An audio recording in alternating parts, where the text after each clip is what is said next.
കള്ളാടി തുരങ്കപാത പദ്ധതി പ്രദേശത്ത് നിന്ന് മണ്ണ് നീക്കം ചെയ്യുന്നതിന്റെ ഭാഗമായി ചൂരൽമല മേപ്പാടി റോഡ് ചളിക്കുളമാകുന്നു. മഴ കൂടി പെയ്തതോടെ ഇരുചക്ര വാഹനങ്ങൾ ഉൾപ്പെടെ അപകടത്തിൽപ്പെടുന്നതും പതിവാകുകയാണ്. ദിനം പ്രതി ആയിരക്കണക്കിന് വാഹനങ്ങൾ കടന്നു പോകുന്ന റോഡ് ആയതിനാൽ അടിയന്തരമായി പ്രശ്നത്തിന് പരിഹാരം കാണണമെന്നാണ് ആവശ്യമുയരുന്നത്.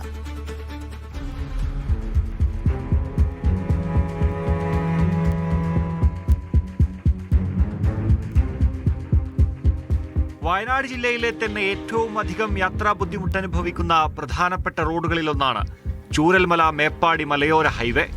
8 വർഷമായി നിർമ്മാണ പ്രവർത്തനങ്ങൾ പൂർത്തീകരിക്കാത്ത റോഡിൽ തുരങ്കപാത പദ്ധതി പ്രദേശത്ത് മണ്ണ് നീക്കം ചെയ്യുന്നതിന്റെ ഭാഗമായി ചെളിക്കുളം ആയിരിക്കുകയാണ്. ഇതോടെ ഇതിലെയുള്ള യാത്ര ഇരട്ടി ദുരിതത്തിലായി.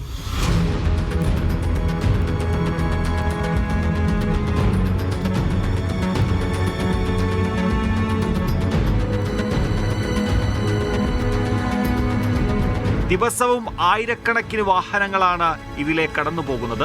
റോഡ് ചെളിക്കുളം ആയതോടെ ഇരുചക്ര വാഹനങ്ങൾ അപകടത്തിൽപ്പെടുന്നതും പതിവാണ്. വണ്ടിയിൽ പോകാൻ പറ്റില്ല, നടന്നു പോകാൻ പറ്റില്ല. 2 വീലർക്കാർക്കാണ് ഏറ്റവും വലിയ പ്രശ്നം. ഈ വലിയ വാഹനം വരുന്നതൊക്കെ ചളി കംപ്ലീറ്റ് നമ്മൾ സൈഡിൽ കൂടെ പോവുകയാണെങ്കിലും മൊത്തം നമ്മൾ മേത്തേക്കാ ധരിക്കുന്നത്. വണ്ടി വഴുകി വീണാൾ ഇവർ വണ്ടി വരെ പിടിച്ചു കൊടുക്കാൻ വരെ ഇവർ വരുന്നില്ല.